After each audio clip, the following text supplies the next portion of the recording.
hermanos, a esta lección bíblica número 21 de nuestra temporada número 2, donde estamos profundizando en el estudio del Antiguo Testamento. Hermanos, me da muchísimo gusto contar con su atención y siempre les doy la bienvenida porque no sabemos si siempre hay personas que están viendo o estudiando con nosotros la Sagrada Escritura. Miren, quiero recordarles que el alma de nuestro estudio obviamente es la Sagrada Escritura. Hay que tener nuestra Biblia a la mano y también, aparte de la Sagrada Escritura, hay que tener, yo les invito, si les es posible, comprar estos 3 tomos del padre Agustín Petrocelli. Este libro que ven ustedes es el tomo número 2 del Curso Bíblico Popular. Entonces es Curso Bíblico Popular, tomo 2. El padre Agustín Petrocelli es el autor, la editorial es Progreso. ¿Y dónde lo puedo comprar, padre? Bueno, miren, si ustedes tienen hijos medios jovencitos, ellos saben lo que es Amazon o Mercado Libre, los pueden pedir por internet y les llegan hasta su casa. Si no tienen unos hijos que les puedan ayudar en la compra, pueden ir a una librería llamada Bonaprensa, que es donde yo he visto que están estos libros a la venta, porque no todas las librerías, aún siendo católicas, manejan este tipo de libros. Puede ser la librería San Pablo, que también he visto, la librería de Clavería, que son las librerías donde se maneja mucho material católico a gran escala. Bueno, son 3 tomos, no nomás es este, es el 1 que ya estudiamos en las lecciones bíblicas número 1, temporada 1, y también puede ser lo que es el tomo 2 y el tomo 3. Ahorita estamos en la temporada número 2 de las lecciones bíblicas. Pues les doy la bienvenida, hermanos. Vamos a hablar de la división del Génesis. Estamos en la página número 30 de nuestro libro, por si lo tienen ahí. Vamos a ir al número 30, en el número 4, la división del libro del Génesis. Bueno, estos libros del Pentateuco, Génesis, Éxodo, Levítico, Números y Deuteronomio, son complicados para profundizar mucho porque son parte de la literatura más antigua de toda la Biblia. No todos son tan antiguos, no todos los libros son antiguos. No, el orden que ustedes encuentran en su Biblia no es el orden en el que fueron escritos. Es un orden pedagógico que utiliza la Iglesia para poner primero unos libros y después otros. Pero no es un orden de que se escribió primero el Génesis, luego el Éxodo, luego el Levítico, luego el Deuteronomio. No.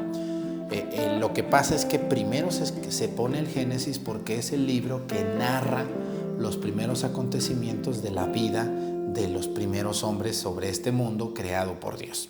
Pero bueno, vamos a ver la división del Génesis. Tenemos 2 grandes divisiones, y después vamos a ver el contenido más subdividido todavía. Dice así, las 2 grandes divisiones, vamos a poner el inciso A, dice la historia de los orígenes, desde el capítulo número 1 hasta el capítulo número 11. Ahí se va a narrar todo lo que es el hecho de Adán y Eva. Ustedes se han de acordar de eso, cómo viene la expulsión por parte de Dios del paraíso, cómo Dios crea el Edén, cómo también se dan no solamente la expulsión, sino los primeros pasos de Adán y Eva, sus hijos, el sacrificio de su hijo Abel, el sacrificio de Caín, la muerte de Abel, el nacimiento de Set, el tercer hijo de Adán y Eva, y todos estos acontecimientos que yo creo que ustedes se saben de memoria, porque sé que muchos han intentado leer la Biblia y pues uno comienza por el principio y uno inevitablemente lee el libro del Génesis. Entonces, esa es la primera gran división, del capítulo 1 al 11. Y el inciso B, la segunda parte del libro del Génesis, es la parte más grande del libro del Génesis. Estamos hablando desde el capítulo 12 hasta el capítulo 50. O sea, estamos hablando de 38 capítulos. Es la segunda parte que habla de muchas cosas y aquí viene, dice, es el recuerdo de los comienzos de la historia de Israel, de Abraham, Isaac, Jacob y José. Yo creo que ustedes vieron la película del Príncipe de Egipto, ya la vieron ustedes en Disneylandia, en Walt Disney. Ellos hicieron una película que se llama El Príncipe de Egipto, que habla de la historia de José el Soñador, que es bisnieto de Abraham. Abraham va a tener 2 hijos, acuérdense ustedes, va a tener primero a Ismael, hijo de Agar, que es sirvienta o criada de su esposa Sarita o Sara, y después Dios le va a conceder el cumplimiento de su promesa y le va a conceder tener a un hijo al que le va a poner Isaac. Isaac va a tener su hijo que se va a llamar Jacob. Acuérdense, con Rebeca, que es su esposa de Isaac. Y después viene Jacob y va a tener esos hijos, que son las 12 tribus de Israel, más un último hijo, ¿no? Entonces, Benjamín, que también es tribu. Entonces, y ahí viene José, que es el protagonista de los últimos capítulos del libro del Génesis. Así que, hermanos, yo les invito a que cuando lean el libro del Génesis, es una historia maravillosa. Es toda la historia desde la mano de Dios en este mundo, desde la creación, hasta que es el pueblo que está y que se refugia en Egipto. Cuando los hermanos de José parten para buscar comida a Egipto y allá se encuentran a su hermano José. Entonces ustedes, yo creo que esta historia la saben de muy bien, por todo el orden que les estamos dando. Entonces es bien importante. Ahorita vamos a entrar más separadamente, pero las dos grandes divisiones son esas, del 1 al 11 y del 12 al 50. El libro del Génesis tiene 50 capítulos. Muy bien, vamos al contenido. Ya vimos la división, dos grandes divisiones. Ahora vamos a ver el contenido más detallado para que ustedes puedan leerlo y meditar exactamente los acontecimientos de la Sagrada Escritura en el libro del Génesis. Estamos en el libro del Génesis. Yo les recuerdo que antes de ver esta lección hay que ver las otras lecciones anteriores, porque por eso estamos preguntando cosas que ya se dijeron hasta el cansancio. Gente que no tiene orden y que ve esta lección sin ver las anteriores y está preguntando cosas repetidamente. Y es hasta enfadoso eso de estar diciendo siempre lo mismo, por gente que no ve las cosas por orden. Dice, los primeros capítulos del 1 al 11, estamos en la página 30, constituyen una gran introducción a la vocación de Abraham y a las promesas de bendición de todos los pueblos de la tierra recibirán por medio de él. Ahí está. Los primeros capítulos son una gran introducción. No es la historia nomás de Abraham. Tenemos la historia de Adán, de Eva, tenemos la historia de Abel, de Caín, de Set. Tenemos el diluvio, tenemos la historia de Noé también. Pero en estos capítulos hay como una preparación para llegar a la historia del gran padre en la fe, que es Abraham, de donde va a venir el pueblo de Israel, aquel hombre que vivía en Ur de Caldea, su esposa Sara, que son sacados de allá y son llevados a la tierra que yo te mostraré. Así le va a decir Dios a Abraham. Bueno, entonces el capítulo 1 al 11 es la historia de Abraham. Dice, el libro comienza con el relato sacerdotal de la creación, Génesis 1, 1, 2, 4.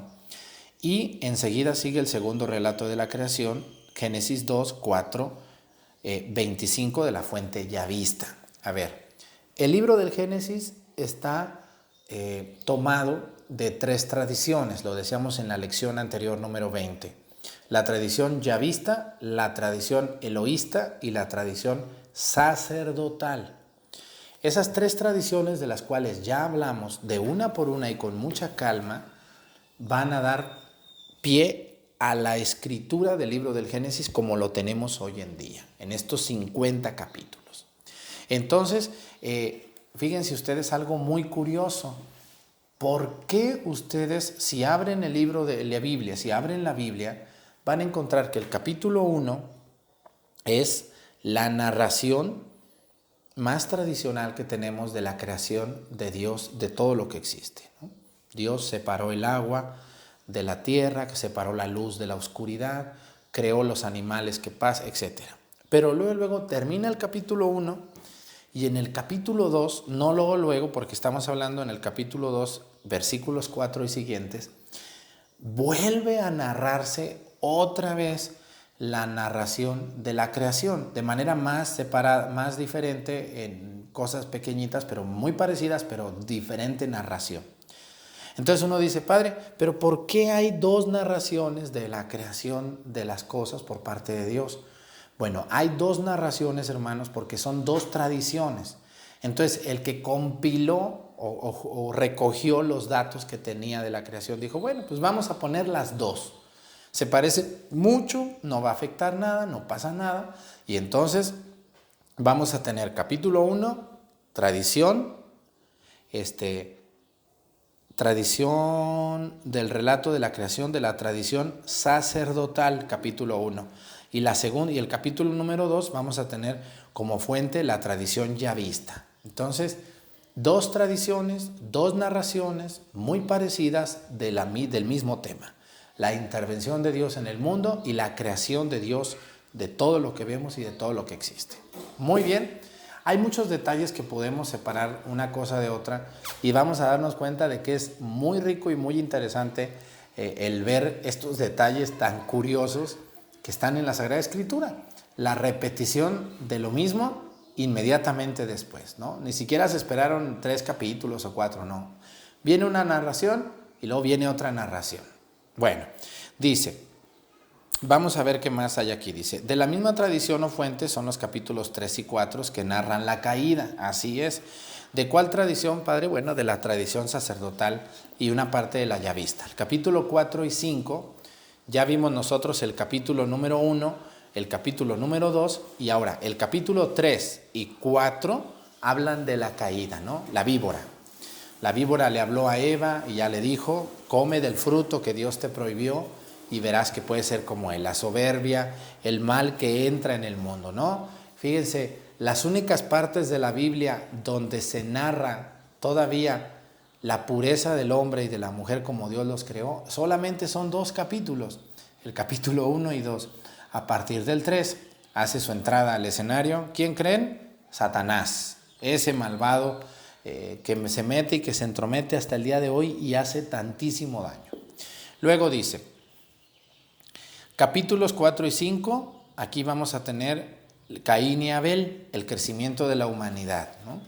Muchas personas me han a mí cuestionado sobre este tema del que quiero hablar ahorita en este momento. Miren, padre, si Dios creó solo a Adán y solo a Eva, y tuvieron a Caín y Abel, y luego muere Abel, queda Caín y viene su hijo Set, ¿con quién procreó para que la humanidad entera existiera?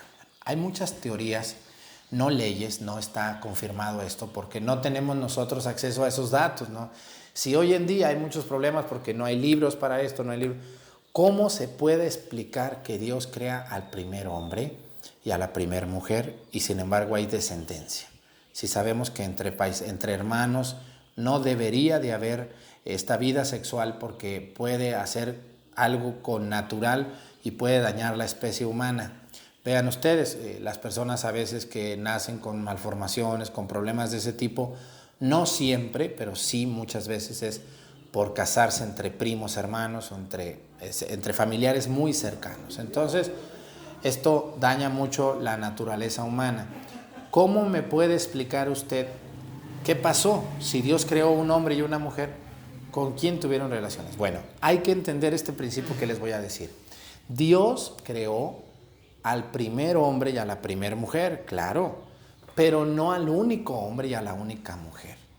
Lo que sabemos, según las narraciones bíblicas y según el libro del Génesis, es que cuando Adán y Eva son expulsados del jardín del Edén, no son expulsados a la nada. Se escucha mucho de otras civilizaciones, de otras familias que empiezan a aparecer en la escena, pero no de todas. Recuerden que la Biblia no es un libro del INEGI, el INEGI en México es los censos, que nos dicen cuántas personas hay en cada pueblo, de qué comen, a qué se dedican. No, estos libros, estos archivos de censos que existen, pues nos narran muchas cosas que no sabemos si no nos las dijera el censo.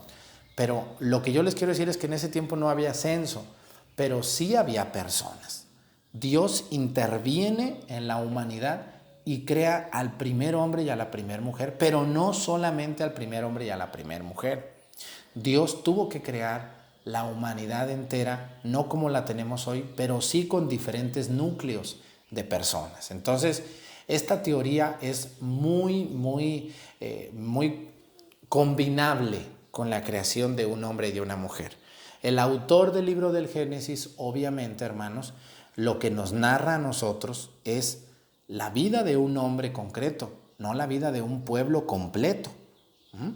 Entonces, tenemos en los libros de la Biblia las historias de personas muy concretas, con nombres y fechas familiares, pero no tenemos la vida de toda la historia de todas las personas, no cabrían.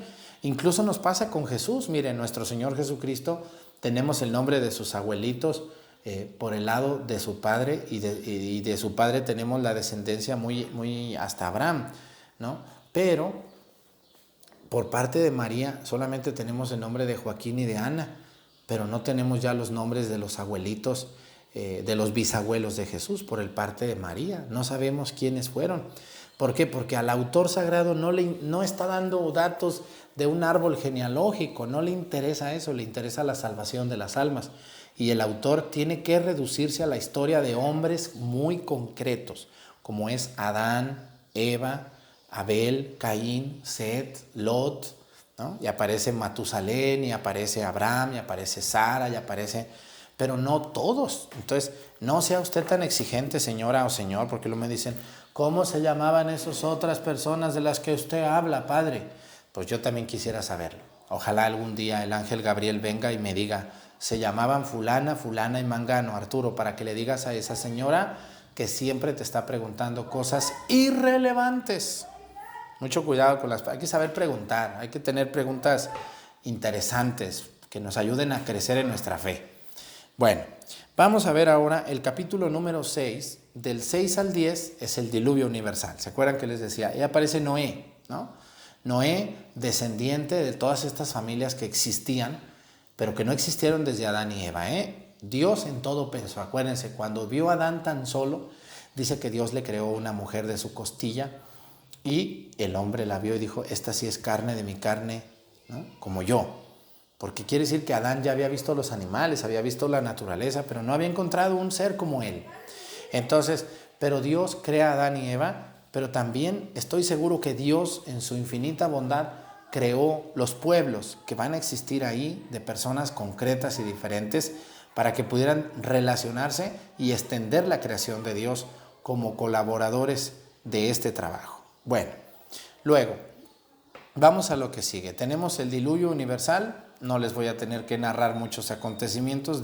Le dedica 4 capítulos el autor del Génesis a este diluvio, como Noé sufre porque nadie le cree, nadie le hace caso, porque nadie se quiere subir a la barca. Luego tenemos en el capítulo 11, solamente aparece un solo capítulo, la Torre de Babel, ¿no? Este acontecimiento de cómo los hombres quieren ser como Dios y quieren llegar a Dios, y la torre se les cae, ¿no? Entonces, hermanos, estamos terminando hasta el capítulo número 11. Hasta el capítulo número 11 tenemos la tradición sacerdotal, la tradición más antigua, junto con la Yavista, que nos narra la primer parte del libro del Génesis, que se parece mucho, fíjense nomás, porque a partir del capítulo 12, hagan de cuenta como que metieron otra mano en el libro del Génesis. Viene otra tradición muy diferente a la primera, y aquí vamos a tener nosotros una historia ya muy, muy concreta de un hombre llamado Abraham que vive en comunidad, ¿no? O sea, no sigue la línea directa, nomás una sola familia, sino que aquí es lo que yo les decía, ya se habla de Abraham que se relaciona y que vive en medio de una comunidad o de un pueblo concreto.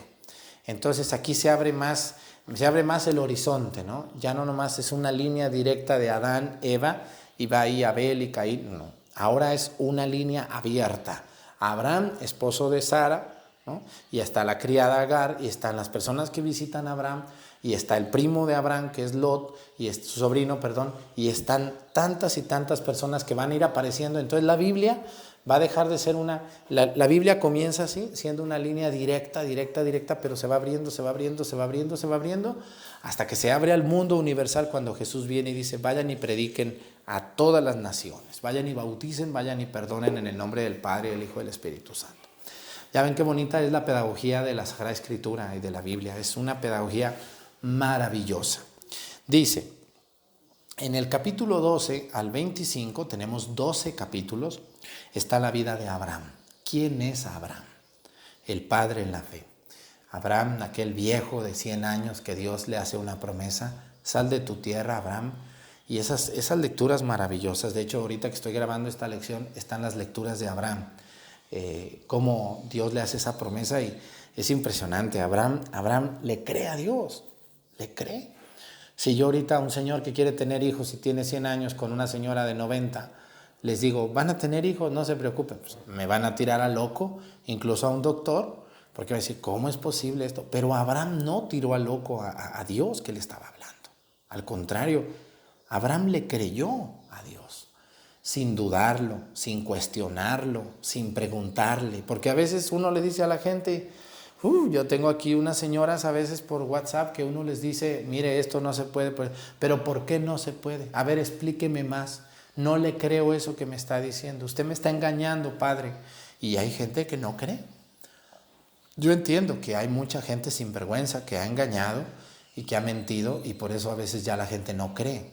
Pero tenemos que dar oportunidad y tenemos que creer en las personas, pero sobre todo creer en Dios. De hecho, hay gente que a Dios no le cree. Todavía hoy en día no le creen a Dios.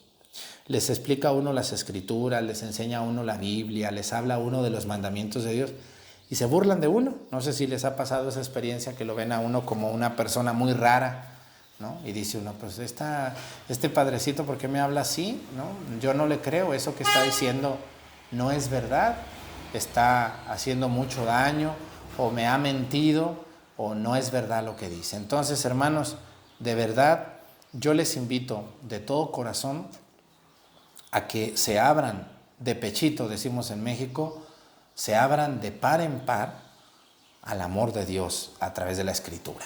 Dios nos habla, y nos habla todos los días en la Santa Misa, cuando vamos a misa y leemos las Escrituras, y se abre de pechito hacia nosotros y nos dice, ahí va mi palabra. Abraham hizo esto. Por eso Abraham es el llamado padre en la fe. ¿Y sabían ustedes que Abraham es aceptado por los judíos, por los musulmanes y por los cristianos? Cuando fui al monte Sinaí y a esos lugares maravillosos, Abraham es visto como Moisés, aceptado por todos ellos, por los judíos, por los musulmanes, por los cristianos. Y es muy bonito saber que hay cosas que nos unen a las tres grandes religiones del mundo. Y una de las personajes que más nos une es Abraham. Así que, hermanos, el capítulo 12 al 25 es la vida de Abraham. Y luego, del capítulo 26 a 27, tenemos la vida de Isaac, tres capítulos de la vida de Isaac, el segundo hijo de Abraham, al que Dios le da la primogenitura y le convierte en heredero de su padre Abraham. Entonces, es muy interesante la vida de Isaac como el hijo segundo de Abraham, que no fue el primero, porque de hecho le tocaría primero a Ismael, que es el primer hijo de Abraham, le tocaría ser el primogénito, pero Dios lo concibió fuera de una unión sagrada, como era la unión entre Abraham y Sara, y entonces Dios le otorga a Isaac la primogenitura. Luego vamos a entrar al capítulo 28 al 36. Aquí va a venir estos 8 capítulos del libro del Génesis. Vamos a encontrar la historia preciosa de Jacob. Jacobo, que el nombre completo o judío es Jacobo o jacobino, así se le llama. Entonces, hermanos, de verdad yo les digo que la historia de Jacobo, padre de estos hijos, de estos 12 hijos que van a formar las 12 tribus de Israel. Ahí está José, ahí está Benjamín, ahí está Manasés, ahí está Dan, ahí está Neftalí. Estos 12 hijos, no sabemos si hubo hijas, porque no aparece, pero seguramente sí hubo hijas. Bueno, ahí se narra los hijos de Jacobo, pero hubo hijas. Es obvio que no nomás eran hombres, pero recuerden que en estos tiempos la mujer era muy discriminada, por desgracia, me da pena decirlo, pero era la cultura de ese tiempo y no vamos a juzgar esa cultura. Vamos a respetar cada momento, cada circunstancia del hombre tiene sus propias leyes, su propia cultura, su manera diferente de entender la vida y las cosas de Dios. Entonces, no eran importantes las mujeres, pero es obvio que había mujeres. Si no hubiera mujeres, pues ¿cómo iba a haber nietos? ¿Cómo iba a haber niños? ¿Cómo iba a haber ese cuidado maternal de una mujer? Bueno, y luego la última parte del libro del Génesis, que son 13 capítulos, y que de ahí fue donde agarró Walt Disney la historia para hacer esta película del Príncipe de Egipto, es la historia de José, ¿no? José el soñador. Acuérdense cómo sus hijos le tenían envidia porque Jacob lo prefería a él y le dio una vestimenta muy bonita. Entonces sus hermanos le tenían envidia, van a trabajar y en el camino lo avientan a un pozo porque lo iban a matar, pero no lo mataron. Y entonces lo llevan a matar, pero no lo matan, lo venden, lo entregan a un pozo y se lo venden a unos mercaderes que van rumbo a Egipto, se lo llevan y allá lo dejan al muchacho, lo venden y él se va a convertir en aquel hombre que le va a descifrar los sueños al emperador, al faraón egipcio. Entonces lo va a tener en su corte, lo van a querer como un hijo, va a crecer con ellos y se va a convertir en el guardián del tesoro egipcio, fíjense nomás, siendo judío. Por eso José es una persona, tiene una personalidad tan brillante para la cultura judía, José. Entonces ahí luego sus hermanos tienen hambre, vienen a buscarlo y él los perdona. Por eso el amor de José a sus hermanos los perdona, les da una oportunidad, hace venir a su padre Jacobo, lo ve, lo conoce, lo abraza, a su único hermanito que no conoció José, que era Benjamín, el hermano chiquito de todos los hijos de Jacobo, siempre pues es el más consentido, el más chiquito, y entonces Dios le va a dar la oportunidad a José de conocer a su hermano chiquito Benjamín y de despedir a su padre. Termina la narración diciendo que Jacob se regresó para ser enterrado allá, ¿no? Y ahí está enterrado, se me hace que me acuerdo, a ver si no me equivoco, porque no estudié ahorita eso recientemente, en Hebrón, donde está la tumba de los patriarcas. Así que, hermanos, esta es la división general y el contenido muy generalmente del libro del Génesis. Vamos a continuar las lecciones, vamos a ver ahora un estudio de cada uno de los capítulos, con calma lo vamos a ir viendo, no como ahorita que lo vi muy rápido. Y pues les agradezco el favor de su atención. Denle me gusta por favor a estos contenidos que son maravillosos. Denle me gusta y también, aparte de eso, compartan estas lecciones en su sitio de YouTube. Y les invito mucho a que no tomen pedacitos de mis transmisiones y los suban, porque descontextualizan lo que está diciendo el Padre Arturo y pareciera que lo que dice está muy enojado o agrede o confunde o hace reír a la gente, y no me gusta eso. Si van a ver mis lecciones bíblicas, véanlas completas, como las están viendo en mi único sitio oficial en YouTube, Padre José Arturo López Cornejo. Gracias a los nuevos suscriptores, bienvenidos. Que Dios me los bendiga mucho a todos ustedes y vean las lecciones por orden, por favor. Váyanse a la lección 1, 2, 3, etcétera, para que tengan el orden en su estudio y en su manera de proceder. Que el Señor Todopoderoso nos bendiga en el nombre del Padre y del Hijo y del Espíritu Santo. Amén. Muchísimas gracias y hasta la próxima.